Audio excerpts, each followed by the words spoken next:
Hello, it is Friday, November 6th, 2020, and I think that this might be the longest I've actually gone between updates. Maybe when I was in the hospital, there were a few days because I was in the hospital and didn't have an opportunity to be able to do updates. But this week, I think the last time that I might have recorded was on Tuesday, which was election day in the States. And I've got to admit that as of right now, Friday, November 6th, there still isn't a conclusive decision on who has won the presidency, even though it appears to be skewing very much toward Biden. But I think that I've certainly been invested. It's something that I feel very believe and feel very strongly about in terms of concern for who we are as human beings, that we all share the planet together. And I mean, I'm not going to get into it, but it's something that I personally feel very strongly and deeply about. So it's something that has been weighing on me this week, as there hasn't been this conclusive decision. It's been very slow in coming, and I have been following that, I think, pretty closely. On top of that, of course, I had my first round of chemo this last week, and just, kind of feeling that through for myself, and kind of managing the new realities of that. And I think that kind of brings me to the fact that I feel as though I've just maybe hit a wall in terms of new stuff fatigue. I think the last couple of months it's been new things, like over and over and over, or like, just if it isn't one thing, it's another thing, and another thing, and another thing. And while I was in the process of just having to react to those things, I think it's sort of what happens in life. Like when there are things that are happening and you're reacting to things, you don't really necessarily stop to kind of consider like how you're feeling about all of that, even though part of me recording these videos have been sort of my way of trying to reflect my way through it. But I think that this week, especially since my job this week was, okay, I had chemo this past weekend, and I'm just going to take care of myself this week. I'm going to just listen to what's going on with me and what I need, and just to see what this particular new reality is for me. So, but I think that when sort of slowing down that way, instead of kind of thinking like, oh, I need to do this, I need to do this, I need to do this, and those things certainly need to be done, but they can also be in some ways like mental distractions as well.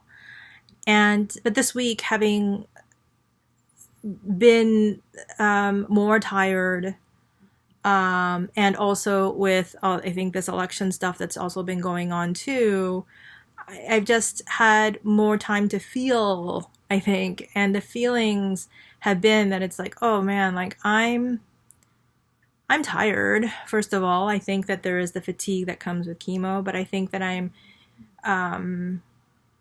kind of like just just tired of a lot of different things changing. I'm also in the process, I think, of thinking about who am I, right? I'm someone who up to this point is like, oh, like I'm physically someone who can do all these things.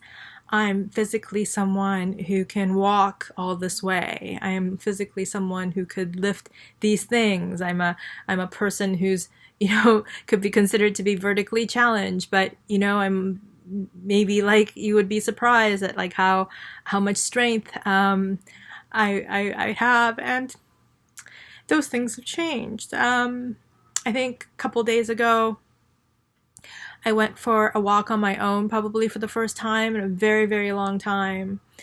And I was, it's like I walk differently, because of the bile bag and the tube. I feel a certain kind of a pressure in my abdomen, which may or may not be the mass, may not be because I ate too much, may or may not be because I'm anxious about election results, maybe all a combination of those three things, but it meant that I moved differently.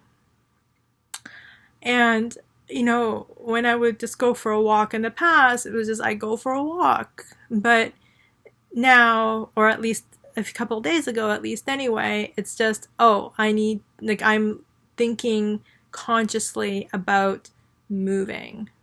And then I kept thinking, and then I thought to myself, I wonder if that's me now. If that is who I am now, or part of who I am now, right? Because self-identity is like a very interesting thing. Like we may not always realize all the different ways in which we tell ourselves who we are, and I'm beginning to be really aware of how I've self-identify in the past, or self-identify, and what that means for me now in this moment, but also I think if I let myself down the rabbit hole too much, like what that's going to mean in the future, right? So you might see that my hair is a little damp, and one of the things that has changed is bathing, showering. I have this tube with a dressing on it that I can't get wet, so showering, I tried to shower once and it was like just a disaster. I tried to like tape a bunch of like plastic onto me and stuff like that, and I thought, I could, it's waterproof tape and plastic, and I should just be able to take a shower, and it wasn't. It was something that I never used to think twice about, right? Like getting in the shower, showering, bathing is now something that I either have to rely on Joe to help me with, or something that I have to like consciously really plan for. So one of the things that we had recently done was got a handheld attachment for our shower, so that it would at least be easily accessible. The shower head would be easily accessible, either to myself or to Joe, to be able to help me out. And I had him help me out with like washing my hair a couple of times. And God bless, he tries to help me. And bless him, like he definitely is trying and he wants to help, but I kind of envisioned getting my hair washed by my husband as like something that you might see in like a rom-com or something like that, like where there would just be, it'd be sensuous and so something or other, but it was just a little bit like, no, like it's not like that. But there's also a part of me that's like, I don't want to have to rely on him every time. I just want to, feel clean. And, the thing is, like at this point, I'm capable. I'm capable of managing how to get myself washed up right now.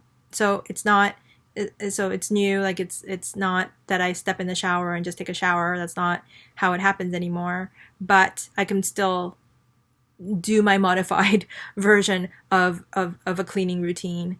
But that's also all new too. But all that said, I think that Joe would have been mad at me if he knew that I was going to wash my hair on my own today. So I just waited until he left and I washed my hair. And actually it feels really good to have washed my own hair. So small victories. But again, like, it's all these things that I never had to really think about before that is now a part of what I think about. But maybe, as time goes on, this will now become a part of my new reality, and it won't just be a new thing, right? Maybe, hopefully, fingers crossed with that. So, for the most part, I'm feeling pretty good. I get tired pretty quickly. Um, and so I have to make sure that I don't go by, you know, post past Mio energy. I'm learning what present Mio energy is more about now, and how much bandwidth I have at any given time. So that's still something that I'm learning about. So yeah, so this week has been um, a lot of that, a lot of like thinking about these new changes in my life, and who I am in relation to those new changes, or if I'm any different as a result of those new changes. Yeah, so kind of reflective, sometimes sad about those things. Um, but yeah, a lot of it is just learning about what's okay and what's not. And um, I learned like I haven't gotten a lot of guidance in regards to what I can and can't eat as a result of chemo, which actually was really interesting to me, because I didn't I wasn't really thinking about that kind of thing. And it was only when I was out with my friend Akiko, and we had gone to a fish store before chemo started, and I had some sushi, and I was like, oh, like, we were talking about sushi or something like that. And I think that she was the one that mentioned, it's like, if you're doing chemo, I don't think you can have sushi. And I was just like, oh, okay. It was the first time that it kind of occurred to me that it's like, oh yeah, when you immunocompromise, it's not just about um, being exposed to other people and their germs. It's also the germs of anything, including the food that I would be consuming and could be consuming. And so I had thought, okay, like, so raw fish, okay, I can understand that. That makes sense. No one's told me anything about this though so far. No one, and that's still something I have to talk about with my oncology team about, because no one said anything about that. Um, and yeah, and then the other thing is like even like prepared salads off the table. Yeah, and so one of my favorite foods is like Vietnamese food, and I guess like they have like a vermicelli. It's like a salad type thing. It's kind of like a fresh kind of a dish, and it was something like I was like, oh, like I can't wait to have that as a treat again or a meal, and probably wouldn't be something that would be prudent for me to have. So it's just been adjusting to those things too, because I'm someone who loves food. And some of what's been challenging, because this is pancreatic, because it's a gastrointestinal disease, that food has been a tricky thing. Digestion has been a tricky thing. And I'm learning like what kinds of foods and how I eat them, how they're prepared, and how I react to them, all that kind of stuff. That's all new stuff too. So yeah. So it's just in a kind of like a thinking reflective place at the moment. Um, yeah. So I think a couple of things I really want to mention is that the support I have continued to get from folks have been just remarkable and unbelievable for me. I've had like someone very loving and dear help me with just getting a lot of stuff done and out in my office, and I am so thankful for her for having helped me do that, helped me, Joe and I both, to do that, because there's so many other things that he and I have been doing, and it's just helped tremendously. And Akiko and her family, who've been making meals for us, especially through the weekend when we have chemo. And just the kind notes and the support. It's just been incredible. So thank you so much. So, on that note, I'm sending you lots of loving care and chef's kisses for things that I can eat. And things that I hope that you can enjoy and eat as well. That's nutritious and heart-filling for you. And please have love and care for the folks, for yourself in your life. And if you'd like to send some my way, and think some shrinkage thoughts, think shrink for me, I would gladly accept it and be very thankful for it. So thank you so much, and I'll talk to you real soon. Bye.